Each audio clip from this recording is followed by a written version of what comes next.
નમસ્કાર વિદ્યાર્થી મિત્રો, ધોરણ 11 ફિઝિક્સ અને બેઝિક મેથ્સ માટેનો આજનો લેક્ચર નંબર 4।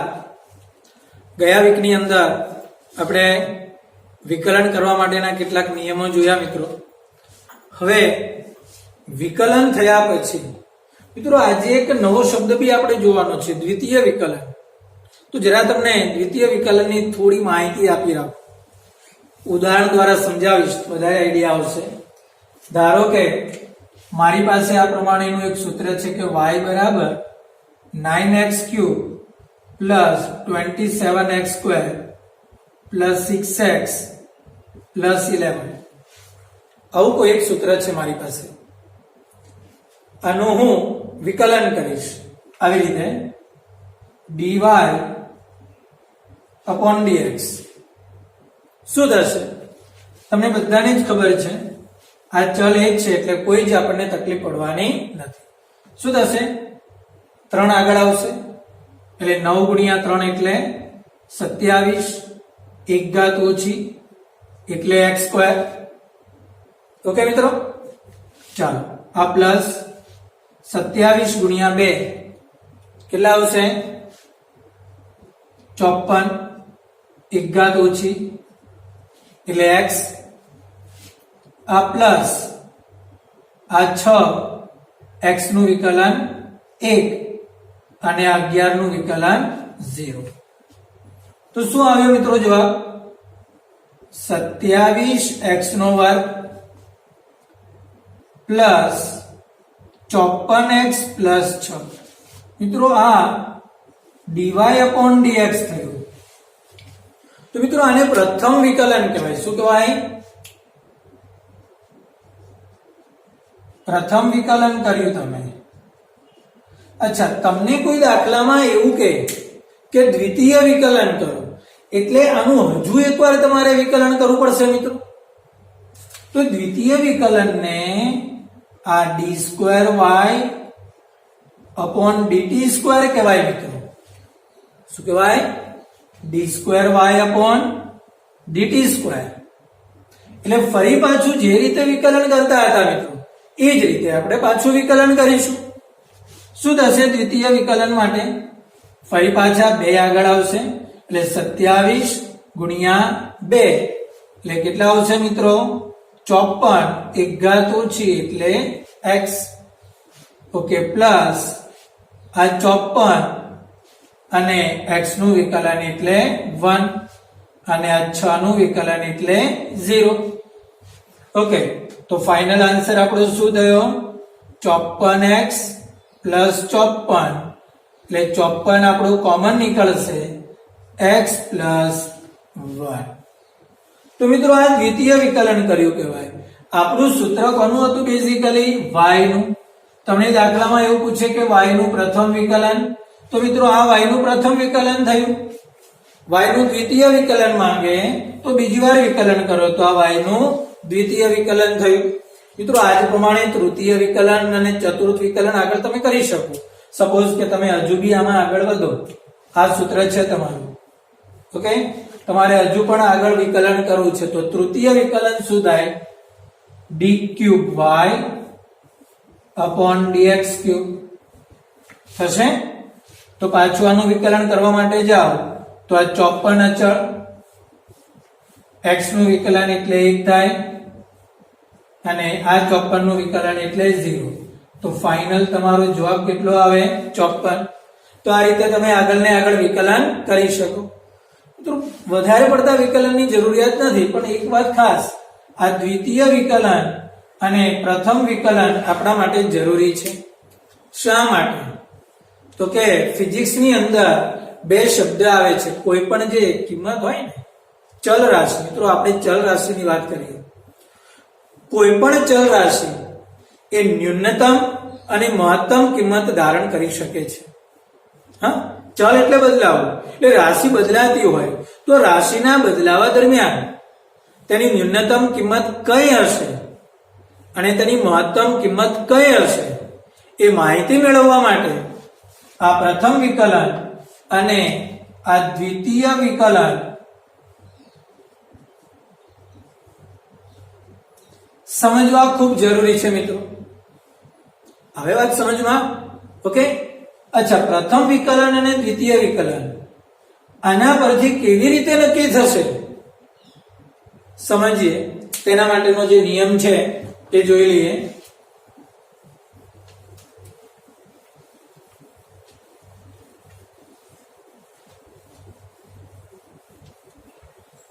ઓકે મિત્રો, જરા નોંધ તરફ ધ્યાન રાખો. શું કહે છે? જો કોઈ પણ રાશિનું પ્રથમ વિકલન શૂન્ય હોય, ત્યાં 12મું ધોરણ પૂરું થતા સુધીમાં ખાસ કરીને ફિઝિક્સની અંદર આ નોંધની અવારનવાર જરૂર પડવાની છે. ઓકે. પછી ભણાવતી વખતે કોઈ પણ શિક્ષક હોય, અમે 2 શિક્ષકોમાંથી કોઈ પણ શિક્ષક તમારું ચેપ્ટર ચાલતું હોય, કોઈ દાખલો ચાલતો હોય, તો વારંવાર તમને કોઈ આ નોંધની કે તમને યાદ આવવું પડે કે આ ચર્ચા આપણે કરી ચૂકેલા છીએ. ઓકે. જો પ્રથમ વિકલન શૂન્ય હોય અને દ્વિતીય વિકલન ધન હોય તો આપણી y ની કિંમત એ ન્યૂનતમ મળશે. હવે વાત સમજમાં. શું કહ્યું તમને? હા, તો કે કોઈ પણ રાશિનું પ્રથમ વિકલન કેવું હોય? શૂન્ય હોય. અને દ્વિતીય વિકલન કેવું હોય? ધન હોય. તો આપેલી રાશિ એ ન્યૂનતમ કિંમત આપણને આપે. આનાથી ઉલટું, કોઈ પણ રાશિનું પ્રથમ વિકલન શૂન્ય હોય અને દ્વિતીય વિકલન ઋણ હોય તો આપણી જે રાશિ છે તે મહત્તમ કિંમત તરફ જશે મિત્રો. આવે છે વાત સમજમાં? તો આનો મતલબ એ થયો કે પ્રથમ વિકલન dy/dx શૂન્ય હોય એટલે આપણી પાસે 2 રસ્તા ખુલ્લા કે આપણી રાશિ કાં તો ન્યૂનતમ હશે અથવા તો કેવી હશે? મહત્તમ. અચ્છા, ન્યૂનતમ ક્યારે હશે? તો કે આ તો હોય જ, પણ આની સાથે સાથે તેનું દ્વિતીય વિકલન એ કેવું હોવું જોઈએ? ધન હોવું જોઈએ. ઓકે. આ તો ખરું જ, તેનું દ્વિતીય વિકલન ધન હોય તો કન્ફર્મેશન મળી જાય કે આપણી રાશિ ન્યૂનતમ છે. એવી જ રીતે આ તો ખરું જ, પણ સાથે સાથે દ્વિતીય વિકલન એ ઋણ મળી જાય, નેગેટિવ, તો એ કન્ફર્મેશન મળ્યું કે આપણી કિંમત મહત્તમ છે મિત્રો. બોલો, આ નોંધ તમારા દિમાગમાં રહેશે? અચ્છા, એ નોંધને સાકાર કરવા માટે એક ઉદાહરણ પણ આપણે જોઈએ છે જે તમારે આજની ડીટીમાં લખવાની થશે મિત્રો. હવે છે વાત સમજમાં. તો આ એક ઉદાહરણ સમજીને આ નોંધને આપણે કન્ફર્મ કરીએ, પણ ફરી પાછું યાદ અપાવીએ. પ્રથમ વિકલન શૂન્ય હોય. અચ્છા, કોઈ એમસીક્યુ તમને આપેલો હોય તો તમને એવું પૂછે કે આપેલી રાશિ મહત્તમ કિંમતમાં હશે કે ન્યૂનતમ કિંમતમાં. ઓકે. તો તમારે પહેલા તેનું પ્રથમ વિકલન કરવું પડશે. ઓકે. પછી દ્વિતીય વિકલન કરવું પડશે. અચ્છા, પ્રથમ વિકલન શૂન્ય નથી આવતું તો આગળ વધવાની જરૂરિયાત નથી. જેનું પ્રથમ વિકલન શૂન્ય નથી તે મહત્તમ કે ન્યૂનતમ નથી. હવે વાત સમજમાં. તો પહેલા કન્ફર્મ કરો કે પ્રથમ વિકલન શૂન્ય છે. જો આવે તો ધેન આફ્ટર દ્વિતીય વિકલન પર જાઓ, અને જો ધન મળે તો આપણે ન્યૂનતમ કિંમત, અને જો ઋણ મળે તો મહત્તમ કિંમત મળશે મિત્રો. ક્લિયર? વધીએ આગળ. ઓકે, ચાલો. તો આપણને જે એક ઉદાહરણ આપેલું છે એ ઉદાહરણ દ્વારા સમજીએ.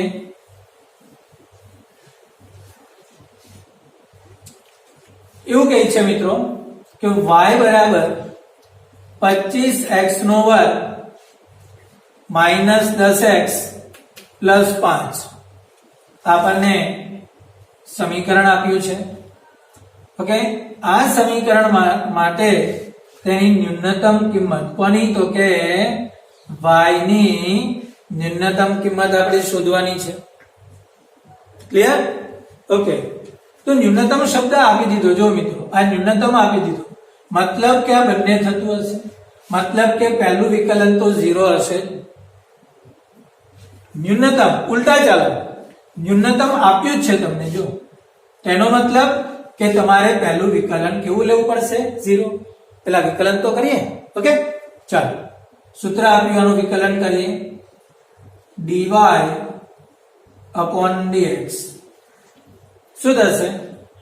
2 આગળ આવશે એટલે 50, 1 ઘાત ઓછી એટલે x માઈનસ 10 અને x નું વિકલન 1 અને 5 નું વિકલન 0.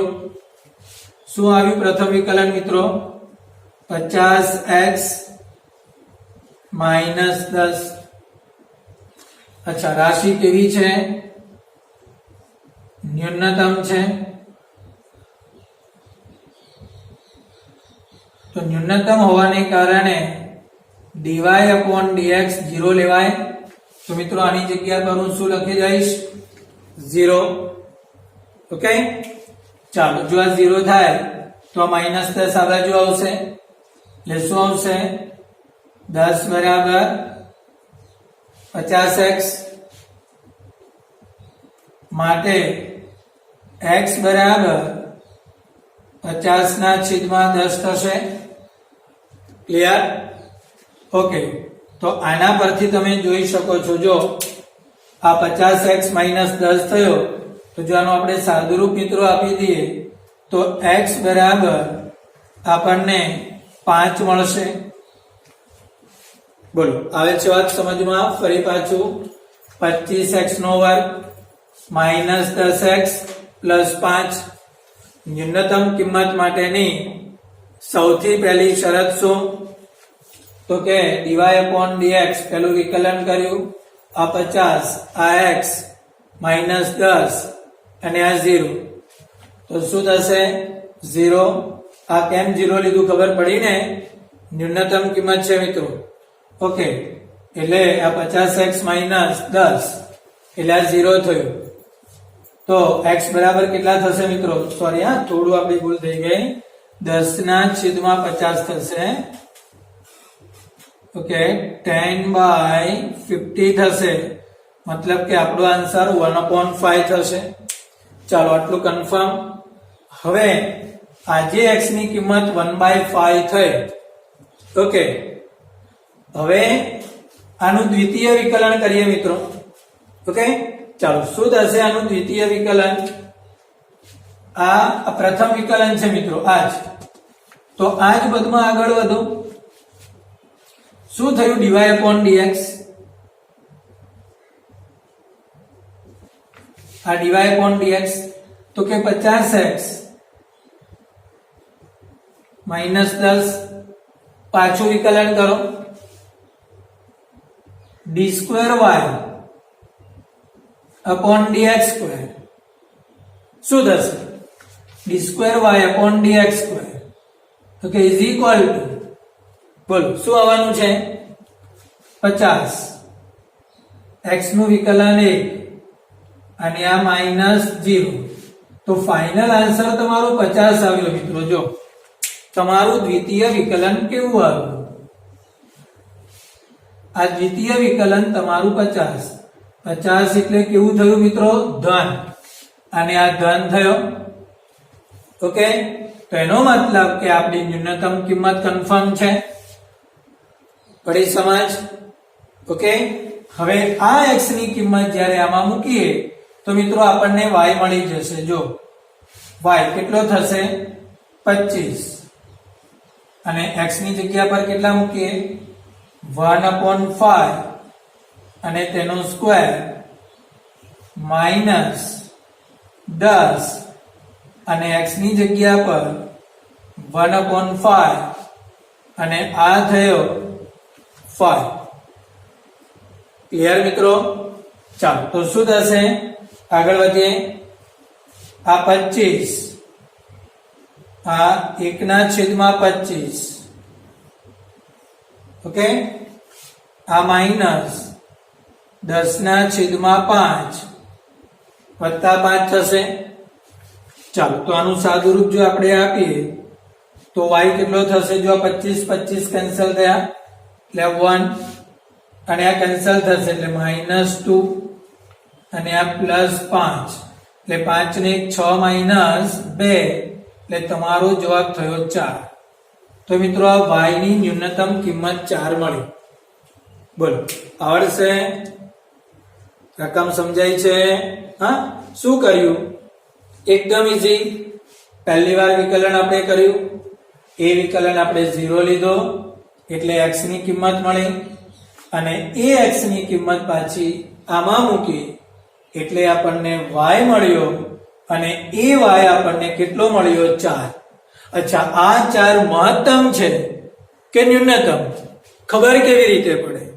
તો અહીંયા જે આપણને dy/dx મળ્યો હતો એનું બીજું વિકલન કર્યું. અચ્છા, આ વિકલન કેટલું મળ્યું? 50. 50 નો મતલબ ધન. તો આનો મતલબ કે આ y આપણો ન્યૂનતમ છે. આવે છે વાત સમજમાં? ક્લિયર?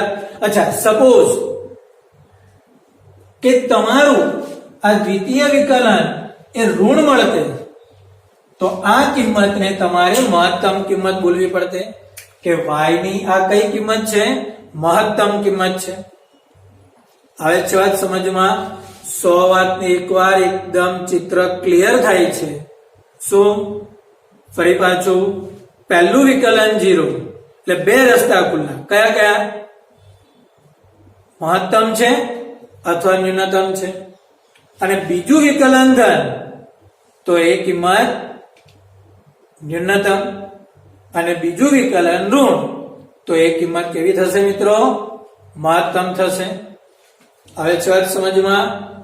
તો એક કામ કરો, તમે આ સ્ક્રીનશોટ પાડી લો અને આ જે રકમ છે એ તમારે dt માં લખવાની થશે.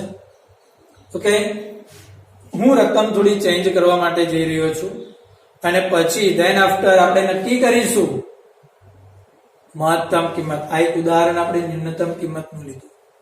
હવે એક ઉદાહરણ આપણે શાનું લઈએ? મહત્તમ કિંમતનું. ઠીક છે? ઓકે,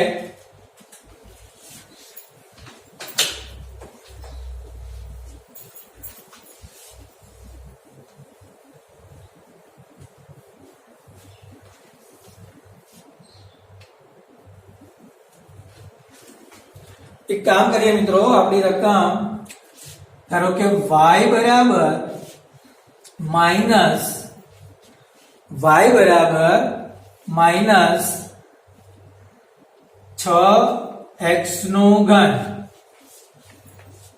શું લીધું?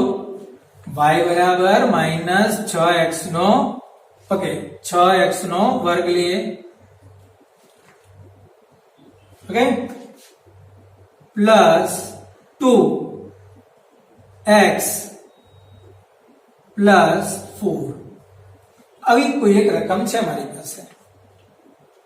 ઓકે, ચાલો હવે આના પરથી આપણે એ નક્કી કરીએ કે y ની મહત્તમ કિંમત શોધો.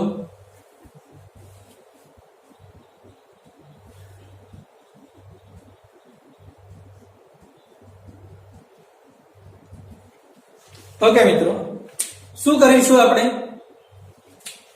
પહેલી વાર વિકલન કરી લઈએ. dy/dx. બોલો શું આવશે? -12x. બે આગળ આવશે ને એટલે 6 દુ 12x પ્લસ 2x નું વિકલન 1 વત્તા 4 0. ઠીક છે મિત્રો? ચાલો તો આ -12x વત્તા 2 થશે. ઓકે, હવે એ વાત તો કન્ફર્મ છે તમારી મહત્તમ તરફ જવું છે તો ડેફિનેટલી તમારે dy/dx 0 લેવું જ પડે. આ થાય ને થાય. તો મિત્રો હું આના બરાબર 0 લઈ લઈશ. ચાલો શું થશે? તો આ 12x આ બાજુ આવશે એટલે 12x બરાબર 2. માટે x બરાબર કેટલા થશે મિત્રો 6. ઓકે, ફરી પાછું એ જ થયું 2/12 મતલબ કે x બરાબર થશે 1/6. ક્લિયર મિત્રો? ઓકે, આ થયો x. હવે આ x ની કિંમત ક્યાં મૂકી આપણે? y ના પદમાં. ચાલો, y નું પદ શું છે આપણી પાસે? તો કે y બરાબર -6x નો વર્ગ પ્લસ 2x પ્લસ 4. ચાલો, આ -6 x ની જગ્યા પર શું લખીશું? 1/6 સ્ક્વેર પ્લસ આ 2 આ 1/6 અને આ પ્લસ થયો 4. ચાલો, આ 1/36 થશે અને પાછો અહીંયા છેદ ઉડશે એટલે કેટલા આવશે મિત્રો? -1/6 થશે. ચાલો, અહીંયા કેટલા થશે મિત્રો? પ્લસ 2/6 થશે. ઓકે, અહીંયા કેટલા થશે? પ્લસ 4. જો આનું સાદુરૂપ આપીએ 2/6 -1/6 એટલે મિત્રો તમારો જવાબ આવશે 1/6 है ने 2 - 1 એટલે 1 થશે આટલામાં એટલે 1/6 પ્લસ 4/1 તો આનો લસા 6 થશે એટલે મિત્રો તમારો જવાબ કેટલો આવશે? 25/6. આ મિત્રો y થયો. અચ્છા, હવે આ y મેક્સ છે કે મિનિમમ છે એ કોણ નક્કી કરશે? ઓબ્વિયસલી દ્વિતીય વિકલન. તો હવે આપણે શું કરવાનું થશે મિત્રો? આ જે પદ મળ્યું આનું હું શું કરીશ? દ્વિતીય વિકલન કરીએ. ચાલો, તો અહીંયા તમને dy/dx કેટલો આપેલો છે મિત્રો? તો કે -12x વત્તા 2. ચાલો, આનું દ્વિતીય વિકલન કરીએ. d2y/dx². તો આ -12 જોઈ શકો છો. જો આ d2y/dx² એ મિત્રો ઋણ મળ્યો મતલબ કે આપણી આ કિંમત મિનિમમ નહીં પણ કેવી છે? મેક્સિમમ છે. એટલે 25/4 એ આપણી કિંમત કેવી થઈ? મેક્સિમમ કિંમત થઈ. બોલો, આવે છે વાત સમજમાં? ક્લિયર? ઓકે, તો કિંમત મહત્તમ ક્યારે હોય અને ન્યૂનતમ ક્યારે હોય એ આપણે આજના લેક્ચરની અંદર આપણે આ જોયું. 12મા ધોરણની અંદર અવારનવાર આ કન્સેપ્ટનો ઉપયોગ આવશે. બરાબર છે? તો આ કન્સેપ્ટ તમારો ભૂલાવો જોઈએ નહીં. આજની ડીટી ની અંદર આગળનું અને આ બીજું આ બે ઉદાહરણ તમારે કમ્પ્લીટ કરવાના રહેશે. ઠીક છે મિત્રો? નેક્સ્ટ લેક્ચર માટે ફરી પાછા મળીશું.